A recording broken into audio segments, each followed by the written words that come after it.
하나님 말씀 보시겠습니다. 마태복음 26장, 마태복음 26장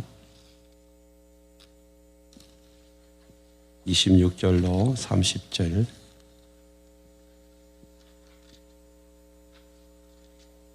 마태복음 26장 26절로 30절 한 절씩 교독합니다.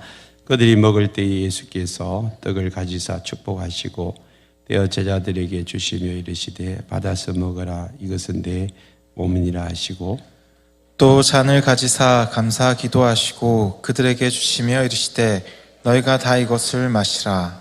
이것은 제 사함을 얻게 하려고 많은 사람을 위하여 흘리는 바 나의 피 곧 언약의 피니라.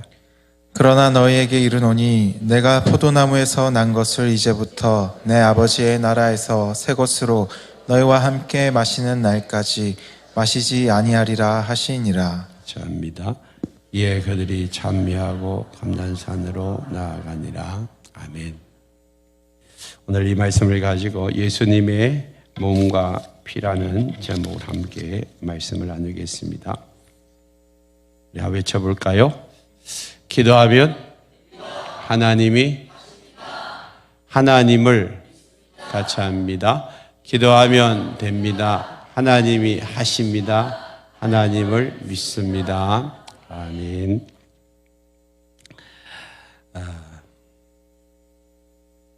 오늘은 종려주일입니다. 종려주일은 예수님이 십자가에 못 박혀 계시기 위해서 예루살렘으로 입성하는 것을 기념하는 그 주일이 종려주일이죠. 예수님이 예루살렘에 이제 나귀를 타고 입성하실 때 사람들이 호산나 호산나 하면서 이렇게 종려가지 나무를 꺾어가지고 흔들고 또 앞에다 이렇게 옷을 벗어서 왕이 오심을 이렇게 환영하는 그런 무리들이 있었죠. 그 무리들이 조금 지나면 폭도로, 며칠 만에 폭도로 바뀌어버려요. 그리고 그렇게 환영하던 사람들이 예수님 못 박아 죽이라, 못 박아 죽이라고 이 데모하는 그 군중으로 확 바뀌어버려요. 이 사람들의 심리라는 게 하루 아침에 확 바뀌어버리는 이게 군중 심리예요. 군중 심리. 예수님은 그럼에도 불구하고 십자가를 지시기 위해서 뚜벅뚜벅 이제 그 길로 가고 있는 것을 보게 되죠. 성경에 보면 거의 절반 가까이 사복음서, 예수님에 대해서 기록해 놓은 그 복음서의 거의 절반 가까이를 이 5일 동안 이제 이 한 주간의 이 행적, 모라수목금 그때까지 행적을 대부분 기록해 놓았어요. 예수님이 33세를 사셨고 또 3년의 공생애 동안에 예수님이 활동을 하셨는데, 물론 그 모든 활동을 다 기록해 놓으면 뭐 몇 건의 책이 나오겠죠. 수십 건의 책이 나오겠죠. 그걸 줄여가지고 이제 사복음서, 마태, 마가, 누가, 요한복음 거기에 이제 기록을 해놨는데, 그 중에 대부분 절반 가까이 할애를 어디에 했냐, 마지막 한 주간, 이 고난 주간에 예수님은 어떻게 말씀하시고 활동하셨는지에 대해서 기록을 해놨습니다. 그렇게 기록해 놨다는 것은 중요하다는 이야기잖아요. 제일 중요한 주간이 고난 주간입니다. 그래서 우리가 기독교에서 최고의 명절이 성탄절이 아니고 부활주일이에요. 부활주일. 부활주일이 최고의 명절이고요. 그 부활주일 중에서 제일 중요한 이제 주간이 이 고난 주간입니다. 그래서 이번 한 주간을 지금까지 살아왔던 삶의 패턴대로 살지 말고 예수님의 십자가를 묵상하시고 고난에 동참한다, 그런 생각으로 한 끼 금식하면서, 물론 병이 있거나 약을 드실 분들은 참여를 못 하시겠죠.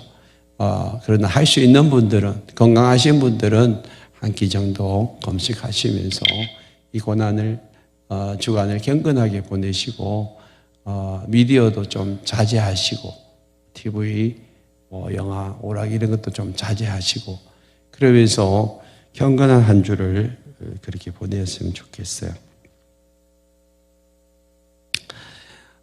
예수님이 십자가에 달려 돌아가시는 그 주간이 이제 유월절을 맞이하는 주간입니다. 유월절이라는 것은 구약 이스라엘 백성들이 이집트에서 종살이를 하다가 모세가 바로에 가서 내보내달라 그렇게 하는데 말을 안 들어요. 그래가지고 10번째 하나님이 장자의 죽음을 이제 재앙으로 내리시기를 원하셨어요. 근데 장자의 죽음, 가축이나 사람이나 할 것 없이 모든 집안에 첫 것은 다 이제 천사를 보내가지고 죽이려고 하셨는데 이스라엘 백성들에게 너희들은 죽음을 맛보지 않으려면 어린 양을 잡아가지고 문설주에다가 문 앞에다가 그 피를 바르면 이 천사가 뛰어넘을 것이다. 유월이라는 것은 패스오버, 뛰어넘는다는 그런 의미에 뛰어넘는다. 패스오버죠. 그래서 그 집을 뛰어넘겠다. 어린 양의 피를 바르면 그 집을 뛰어넘겠다. 그래서 그 집은 죽지 않는다. 그걸 이제 말씀하셨고 실제로 이스라엘 백성들이 어린 양을 잡아가지고 문설주에 피를 발랐어요. 근데 그 집은 살았어요. 근데 이스라엘 백성들이라고 해가지고 다 살은 것이 아니고 이스라엘 백성들 중에서도 뭔 그런 일이 있냐? 그러면서 문설주에 피를 안 바른 이스라엘 백성들 가정은 장자가 죽었어요. 반면에 이집트 백성들 중에서 문설주에 피를 안 바르는 이집트 백성들은 다 이 짐승이나 사람이나 첫것의 죽음을 당하는데 그 중에 이스라엘 백성들의 이야기를 듣고 곁눈질을 해가지고 기동양으로 문설주에 피를 바르면 산대. 그래가지고 자기들도 어린 양 잡아가 문설주에 피를 바른 이집트 사람들 죽었을까요? 살았을까요? 살았어요. 그러니까 사람의 관계없이 하나님이 말씀하신 그대로 순종하면 사는 거예요. 그래서 그때 그 유월절이 예수님이 이제 십자가에 못 박혀 돌아가실 그때의 유월절 절기가 계속해서 이렇게 이제 흘러내려오는 거예요. 그때가 이제 BC 한 1500년경이니까 한 1500년 동안 매년마다 유월절 절기를 지키다가 예수님이 십자가에 돌아가시기 직전에 그 절기가 유월절이에요. 그러니까 예수님이 유월절에 어린 양으로 오셨고 예수님이 십자가에서 돌아가심으로 말미암아 흘리신 그 피가 유월절 어린 양의 피예요. 그래서 구약시대 이스라엘 백성들은 문설주에다 피를 발랐지만 신약시대에 저와 여러분들은 어디다가 발라야 되죠? 우리 가슴에 예수님의 피를 바르는 자마다 죽지 아니하고 영원히 산다는 것을 우리에게 말씀하여 주시는 거예요. 그래서 희한하게 그 유월절과 신약시대 예수님의 유월절이 이게 연결이 되어지는 거예요. 연결이 돼요. 그래서 오늘 저와 여러분 마음속에 예수님을 모시고 그 마음속에 예수의 피가 흐르는 자들은 죽지 아니하고 영원히 삽니다. 아들이 있는 자에게는 생명이 있고 아들이 없는 자에게는 생명이 없다. 그 생명은 영원한 생명. 그래서 여러분 예수 믿으십니까? 여러분 가슴에 예수님의 보혈을 바르셨습니까? 그러면 여러분은 영원히 사는 거예요. 영원히 사는 거예요. 나의 공로와 상관없이 예수님의 피로 우리는 구원함을 얻게 된 줄 믿습니다. 오늘 오늘 본문은 이제 그 예수님이 십자가에서 피 흘리시기 직전에 저녁에 예수님이 함께 제자들하고 모여서 이제 만찬을 하는 내용이죠.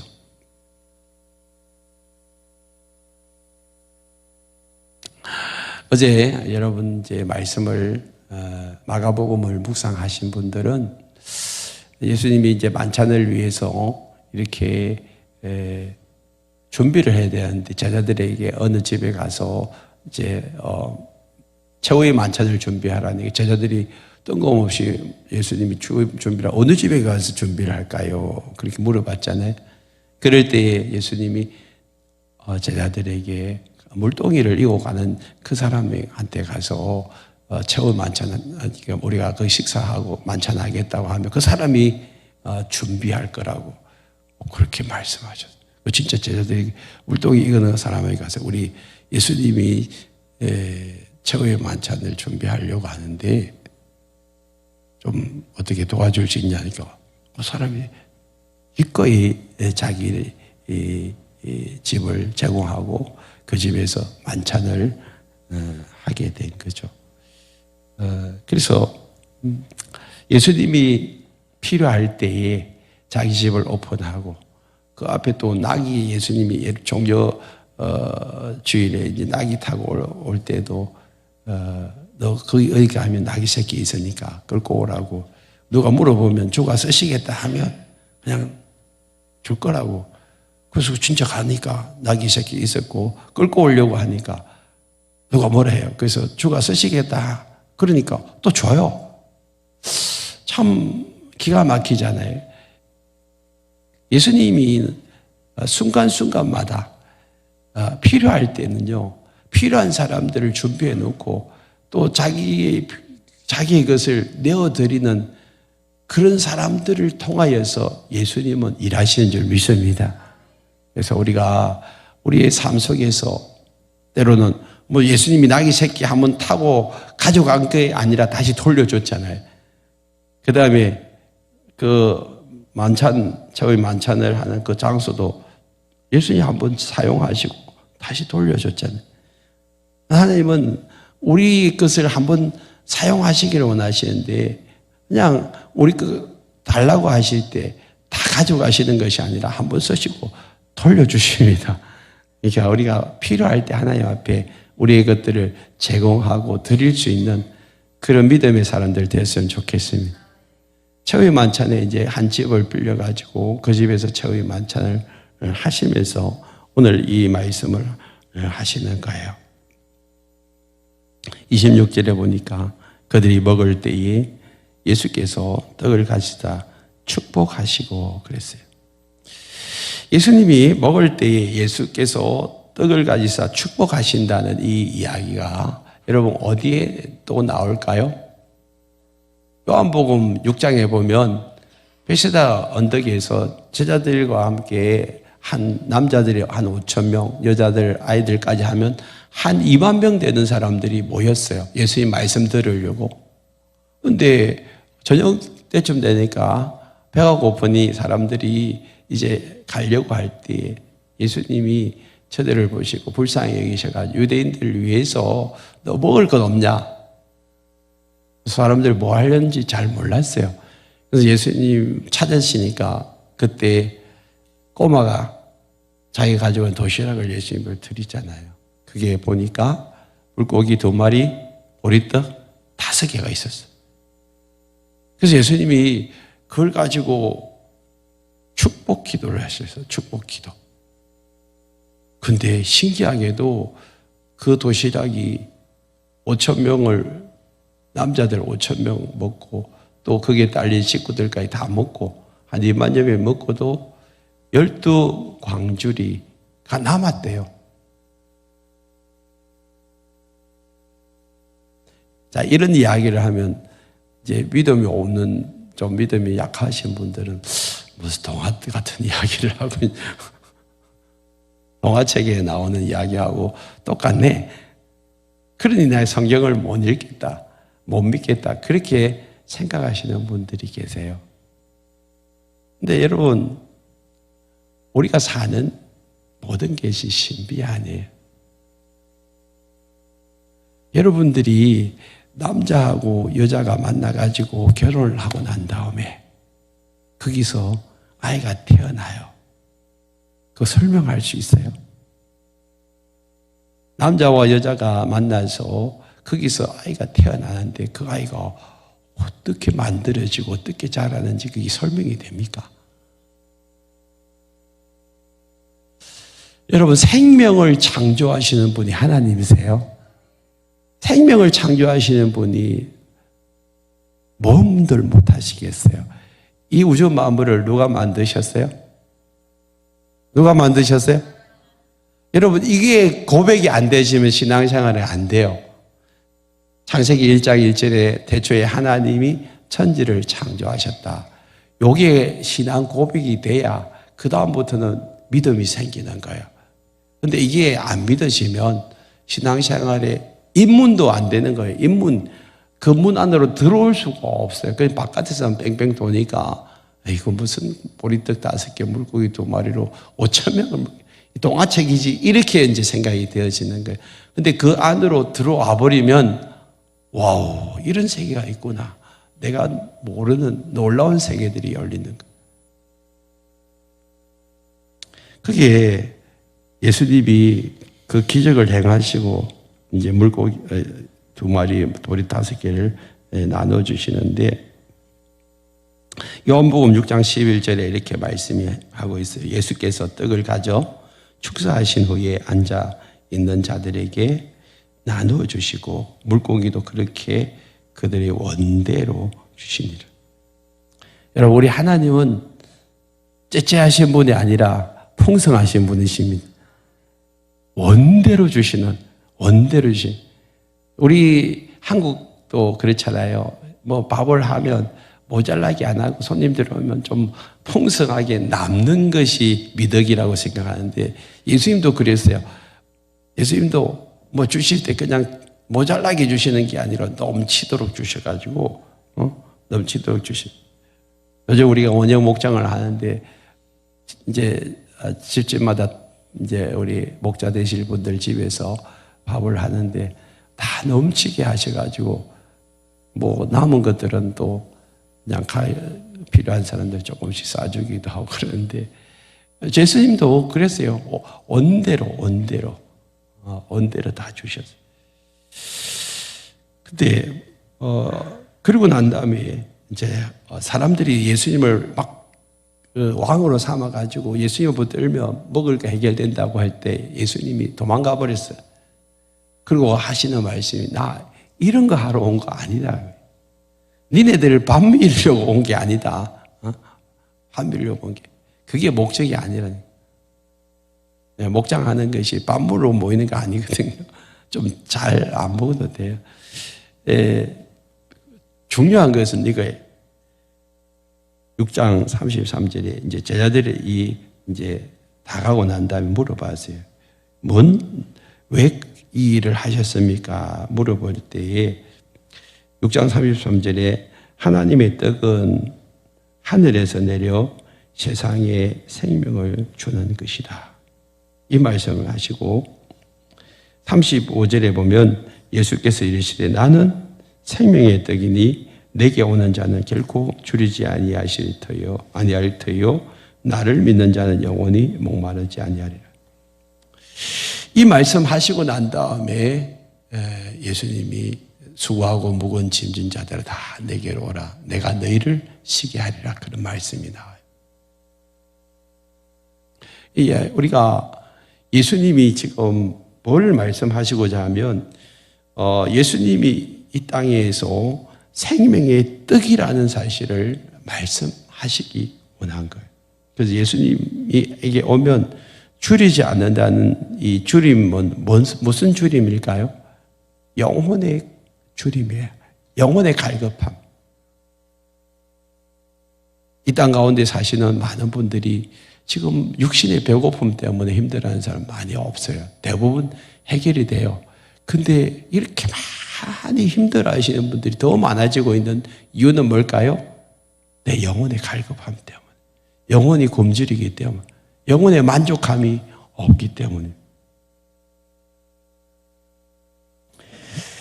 예수님은 자신을 향하여서 생명의 떡이라고 말씀하시고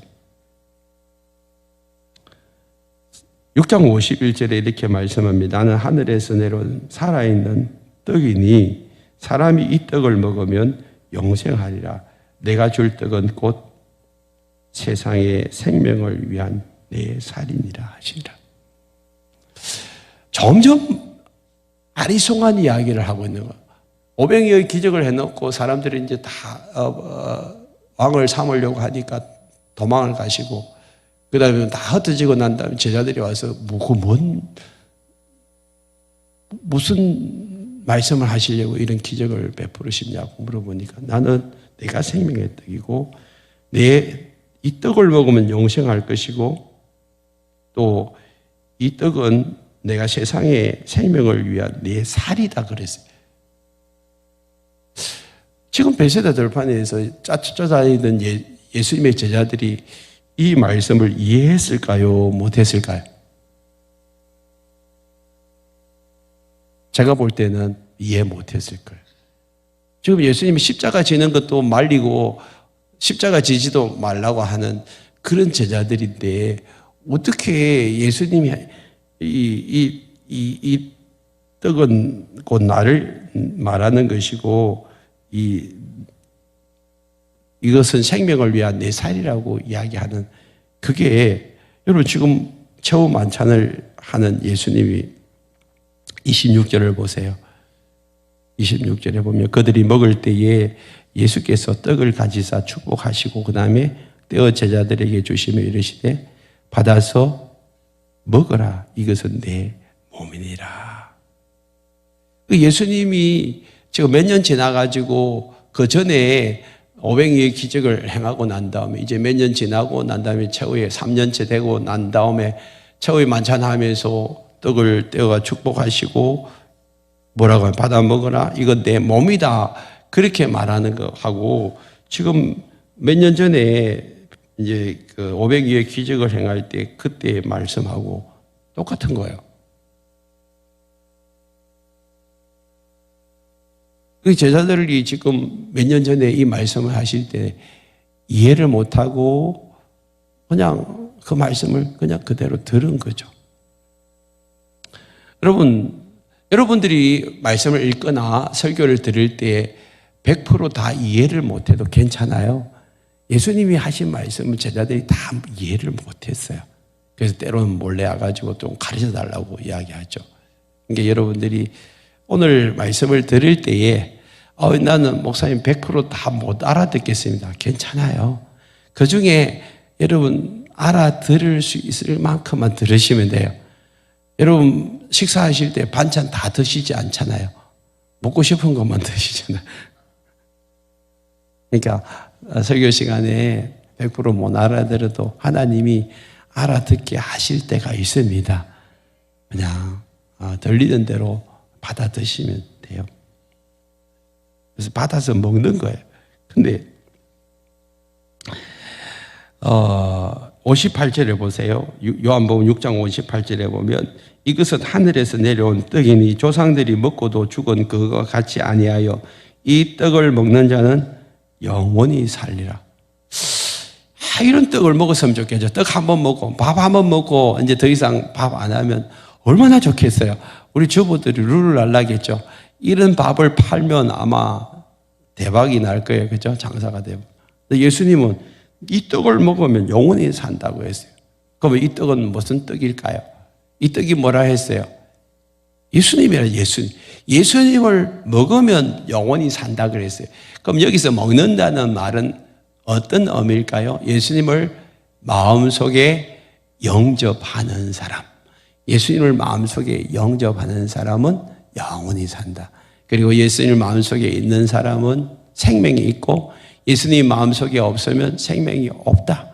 그럼 여러분 속에 예수님이 계세요? 그럼 여러분 안에 뭐가 있어요? 생명이 있어요. 이 생명은 영원한 생명이에요. 영원한 생명. 한번 죽고 끝나는 인생이 아니라 영원히 사는 그 생명이 저와 여러분 안에 들어온 줄 믿습니다. 자, 이 예수님을 먹으라고 하는 이 의미가 도대체 뭘까? 자, 요한복음 1장 1절을 볼게요. 태초에 말씀이 계시니라. 이 말씀이 하나님과 함께 계셨으니 이 말씀은 곧 하나님이라. 태초에 말씀이 있었대요. 이 말씀이 하나님과 함께 계셨대요. 그럼 이 말씀은 하나님하고 함께 있었으니까 하나님하고 또 다른 분이에요.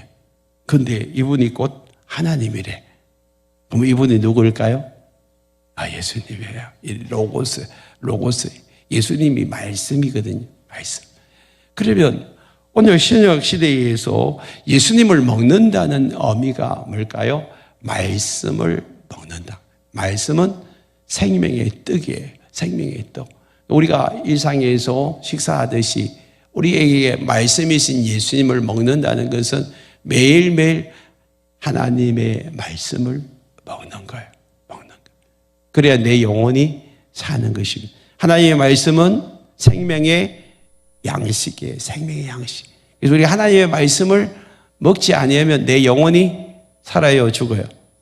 죽습니다. 지난 한 주 동안 말씀 많이 드셨어요? 네, 많이. 근데 이상하게도 말씀은 과식하면 괜찮아요. 근데 안 먹으면 죽어요.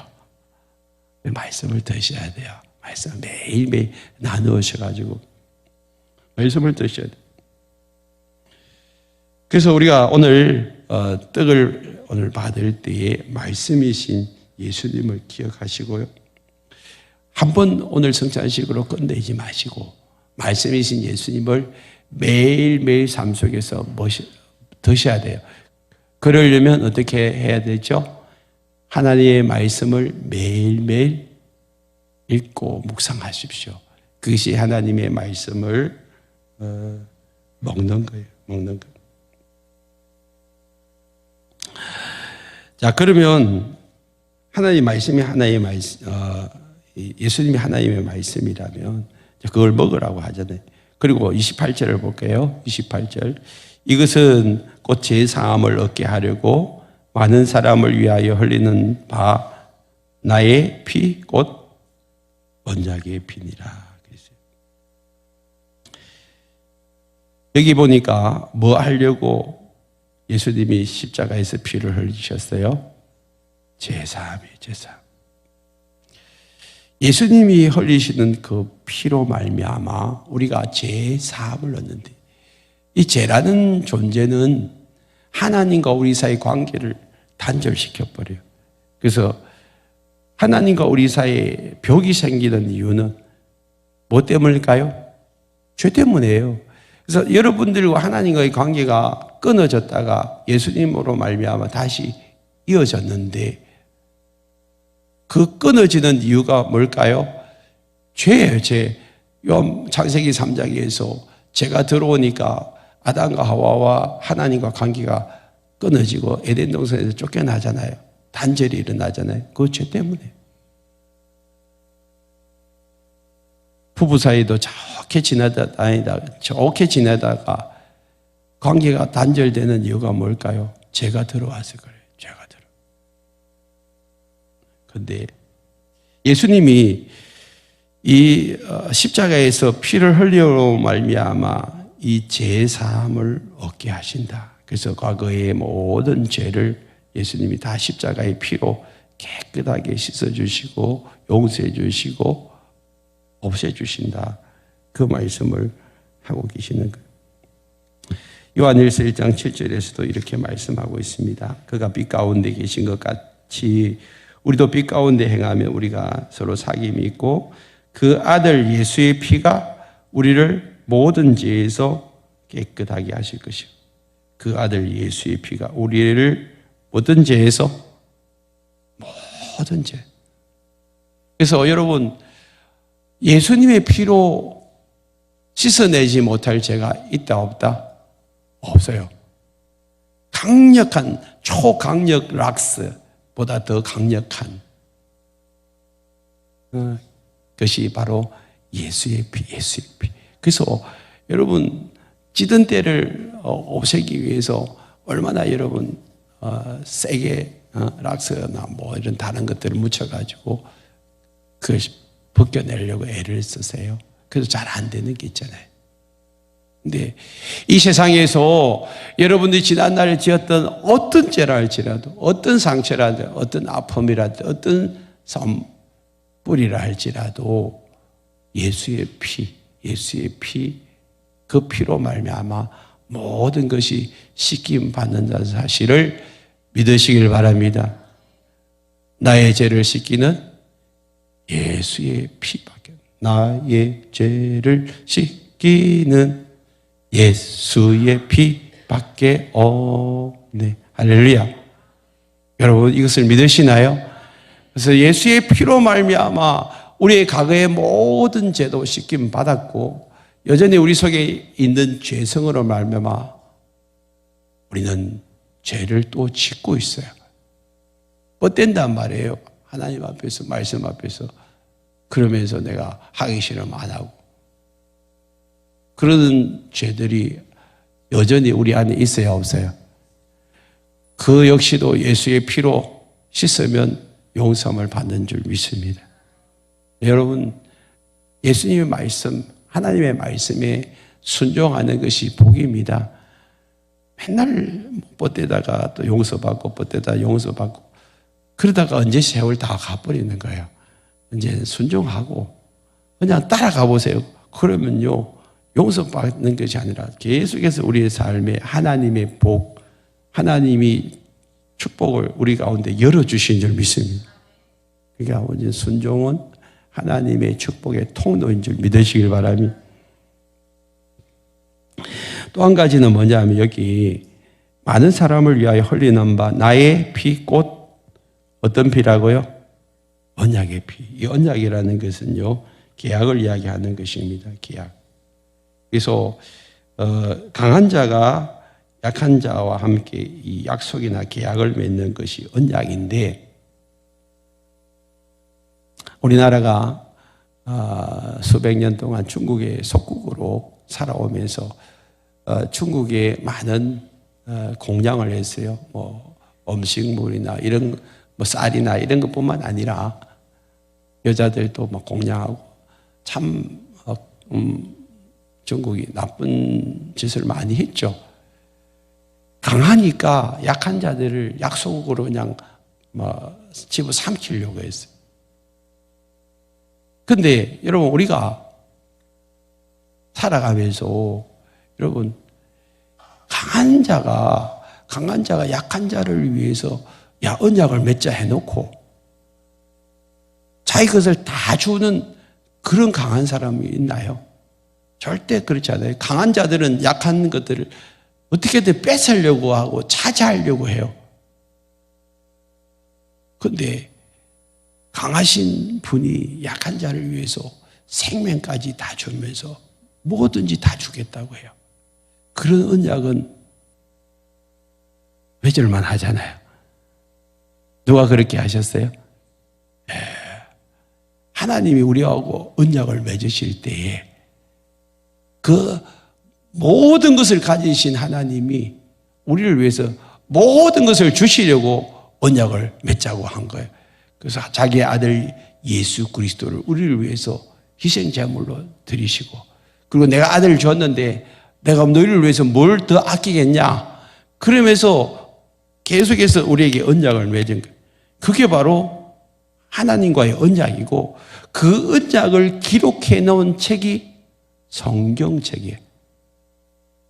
그래서 예수님 오시기 전에 하나님과 맺으신 언약, 예수님이 오고 난 다음에 하나님과 맺으신 언약, 그게 신약과 구약이에요. 그래서 여러분들이 그 언약책을 가만히 보면, 지혜로운 사람들은요, 그 언약책을 보면서 하나님이 이렇게도 약속하셨네, 이렇게 약속하셨네, 그러면서 그 약속을 발견하고 그 약속대로 순종하고 따라가면요, 막 검은 보화를 캐내기 시작하는 거예요. 검은 보화를 캐내. 그게 지혜로운 사람이에요. 하나님의 약속의 말씀을 읽으면서 우리에게 약속하신 것들이 얼마나 많은지 그 약속하신 말씀대로 순종하며 살아가려고 하는 그 사람이 지혜로운 사람이고, 그런 사람들은 하나님이 엄청난 복을 쏟아부어주고 계세요. 저와 여러분들이 그런 은혜를 누리시길 바랍니다. 오늘 예수님이 우리에게 이제 주시는 이 잔을 우리가 받을 때 그런 하나님이 주시는 언약의 피의 그 약속이 우리 가운데 흘러오기를 원합니다. 오늘 우리가 이 땅을 살아가면서 하나님과의 이 언약의 관계에서 언약의 자녀로서의 삶을 살지 못하도록 방해하는 것이 뭘까요? 죄잖아요, 죄. 그래서 우리 안에 있는 이 죄와 사망과 저주와 질병의 근세가 오늘 성찬식을 하면서 예수의 피를 마시면서 오늘 우리 안에 있는 모든 더럽고 악한 것들이 떠나가기를 원합니다. 거짓과 미움과 분노와 시기와 질투와 더러움과 용서하지 못하는 마음들, 악한 마음들이 예수의 피가 우리 가운데 흘러올 때 그것이 눈 녹듯이 녹아지길 바랍니다. 우리가 지금 여기서 빵과 또 포도 주스를 마시는데 여러분 이것이 단지 빵이고 포도 주스가 아니라 우리가 기도할 때에 여기에 성령이 임하십니다. 그리고 실제적으로 예수의 피, 예수의 보혈로 우리를 뭔가 마음을 새롭게 하시는 은혜가 우리가 먹고 마실 때 임하는 줄 믿습니다. 왜냐하면 주님이 이것을 기념하라고 말씀하신 것은 내가 지금 이 순간에 주시는 은혜를 계속해서 기념하는 자들에게 흘러보내겠다고 지금 약속을 하고 있는 것입니다.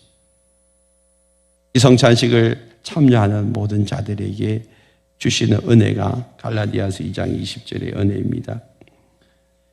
여기 보면 내가 그리스도와 함께 십자가에 못 박혔나니 그런즉 이제는 내가 사는 것이 아니요 오직 내 안에 그리스도께서 사시는 것이라. 여러분 예수의 피가 예수의 그 떡을 먹고 마시는 자는 내 안에 누가 산다고요? 예수님이 살아요. 예수님. 과거에 나는 죽고 내 안에 새로운 내가 다시 태어나게 되는 거예요. 그리고 예수님과 함께 사는 것입니다. 그 십자가의 사랑이 오늘 우리 가운데 흘러올 때에 하나님과의 관계가 회복되어지는 거예요. 예수의 피로 말미암아 하나님과의 관계가 회복되어진 사람들은 또다시 사람과의 관계도 회복할 수 있어요. 사람과의. 우리는 하나님과의 관계를 우리 힘으로 할 수 없어요. 관계 회복을. 그런데 예수님이 오셔서 하나님과의 관계를 회복하시고 또 사람과의 관계도 우리 힘으로 회복할 수가 없어요. 내가 그 사람을 용서하고 다가가려고 해도 그 사람이 마음을 딱 닫고 있으면 관계 회복이 안 돼요. 그럴 때에 예수의 보혈의 능력이 그런 사람들의 마음까지도 다 녹여주셔서 관계 회복을 할 수 있도록 은혜 주신 줄 믿습니다. 그리고 우리가 해야 할 일은 이제 에베소서 4장 32절처럼 서로 친절하게 하며 불쌍히 여기고 서로 용서하기를 하나님이 그리스도 안에서 너희를 용서하신 것 같이 하라 그랬어요. 이거는 뭐예요?